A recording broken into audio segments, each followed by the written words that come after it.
puis, il y a toujours cette colère du monde agricole. Ils sont de nouveau sur les routes pour bloquer par endroits, évidemment. Sébastien Lecornu reçoit lundi et mardi les syndicats d'agriculteurs pour tenter d'écarter la menace d'un troisième hiver de colère paysanne. Point de blocage, donc, je le disais, sur les routes en ce moment. Quelle issue pour le gouvernement et pour Emmanuel Macron aussi, quand même? Thomas Bonnet. J'ai l'impression que la vie politique en ce moment, c'est un jour sans fin. On Oui, a c'est vrai, les discussions sur le budget. Franchement, vous auriez pu me Ouais. poser presque les mêmes questions il y a 2 mois. C'était Ouais. presque toujours d'actualité, en fait. Ou avant Noël, en tout Ou cas. avant Ouais. Noël, en tout Ouais. cas, c'est sûr, avec ces réceptions à Matignon des syndicats agricoles. Tant mieux qu'il y ait un lien qui continue d'exister entre le Premier ministre et les syndicats agricoles, mais que peut-il leur dire aujourd'hui qu'il ne leur a pas déjà promis il y a quelques Il y a semaines? le Mercosur qui devrait être Mais signé. On parle du 12 janvier. Mais justement, c'est là où je veux en venir, c'est qu'en fait, toutes les bonnes nouvelles du monde et les bonnes décisions du monde, j'ai vu qu'il y avait eu des bonnes décisions qui avaient été annoncées par la ministre de l'Agriculture ce week-end sur l'antenne de CNews, mais ça ne suffit pas, c'est pas du tout le cœur, alors ça peut aller dans le bon sens, encore une fois, mais ce n'est pas du tout le cœur des revendications des agriculteurs qui vont faire face demain à une concurrence déloyale, qu'on le veuille ou non, avec ce Mercosur. Alors on nous dit il y aura des contrôles, etc. On sait très bien que dans les faits, c'est quasiment impossible à faire.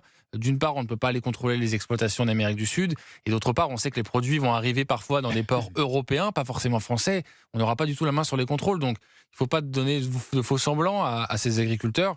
Et malheureusement, je pense que les temps vont être très très difficiles pour eux, et donc le gouvernement va devoir en subir les conséquences, parce qu'il y aura des mobilisations à n'en pas douter. Écoutez, Laurent Jacobelli, le député de Moselle et porte-parole du Rassemblement national, qui a critiqué le Mercosur et a demandé la suppression des normes pour les agriculteurs. Il était sur France Info ce matin.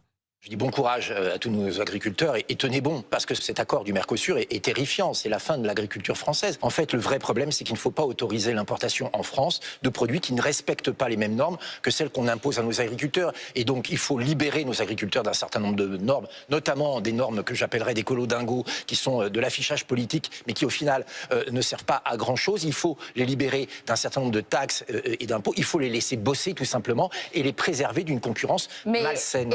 Yvan Rieufol, qu'en pensez-vous? Cette crise des agriculteurs risque de perdurer, en tout cas pendant toute cette année qui arrive, puisque cette crise des agriculteurs est, de mon point de vue, le symbole de ce système qui s'effondre.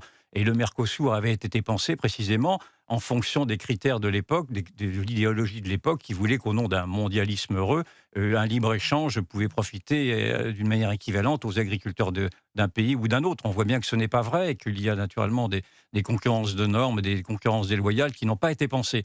Moi, je pense que la crise de l'agriculture ne pourra pas se résoudre avec ceux qui l'ont créée. Et encore une fois, je crois qu'il y a une sorte de dégagisme qui est en train de s'imposer dans les esprits, qui va forcer, à l'issue de cette année, qui va être une année pénible, enfin jusqu'à l'échéance de la prochaine présidentielle, qui va forcer effectivement à revoir, sans oser vraiment d'ailleurs les supprimer, à revoir toutes les normes, tous les traités, tous les impératifs de libre-échange et de mondialisme qui ont conduit en effet une partie de l'élite européenne, et singulièrement Emmanuel Macron, qui en était le représentant, à mépriser toute une partie de cette France. Alors cette France, maintenant, est très minoritaire, elle fait 1%, 1,5%, mais elle est révélatrice, elle est symbolique, justement, de cette crise existentielle qui est partagée par une grande partie, encore une fois, du peuple ordinaire, de ce peuple français qui entend rester français et qui ne se reconnaît pas dans les odes universalistes, cosmopolitistes, etc.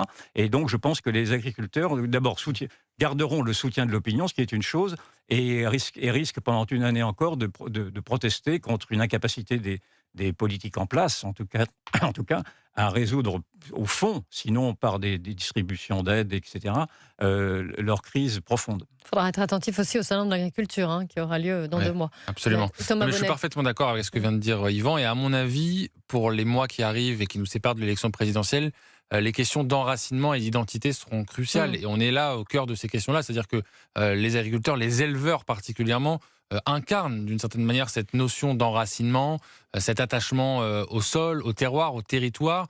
Là où c'est vrai, nos élites ont parfois versé dans le mondialisme heureux qui n'est plus vraiment heureux, et donc effectivement l'absence totale de limites et de frontières. D'ailleurs, la notion de frontière aussi sera primordiale dans les mois qui viennent, parce qu'on parle de l'agriculture, c'est une frontière, on va faire des contrôles de produits qui arrivent. On appelle ça tout simplement des contrôles aux frontières. Ce qui s'appliquera demain peut-être pour le Mercosur et pour l'agriculture pourra s'appliquer aussi dans d'autres domaines. On a peut-être le retour des frontières qui est en train de se jouer, se dessiner. Et du souverainisme, mais non pas le souverainisme européen comme le défend le président de la République, mais du souverainisme national, du souverainisme français en l'occurrence.